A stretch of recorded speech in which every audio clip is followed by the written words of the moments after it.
Dental bonding can be a great solution for small chips and sort of smaller problems, but it's much preferable to do a procedure that's going to last a lifetime and maintain its color, its shape, and its contour, and you don't have to worry about something chipping off or breaking 5 minutes before your child gets married or something like that. So a lot of times we prefer more durable alternatives, more like ceramic restorations, things that might be crowns or veneers, especially if we're looking for a really strong cosmetic result.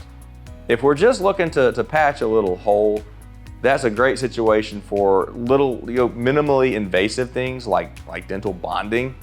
But if we really want to restore a smile in a way that's gonna last forever and be strong and fully functional, that's when we tend to switch more towards ceramic restorations like veneers, crowns, things that are typically fabricated by artists in a laboratory that we then adhere to the tooth to essentially restore the enamel and the contour and the color to a beautiful and functional position.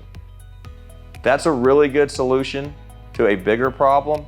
If you want to just look and see, how big a problem might be, and if you do want to do bonding, veneers, crowns, we are here to serve you and to give you a solution that makes you feel comfortable and happy for the rest of your life. And it's a very easy consultation to just look at the problem and find out what solution is going to be best for you. Don't hesitate to ask if you ever have any questions about bonding, crowns, veneers, etc. The whole goal is to restore your tooth or teeth in a way that makes you not even have to think about your teeth as you go through life. That you can just smile and be happy and not worry about teeth.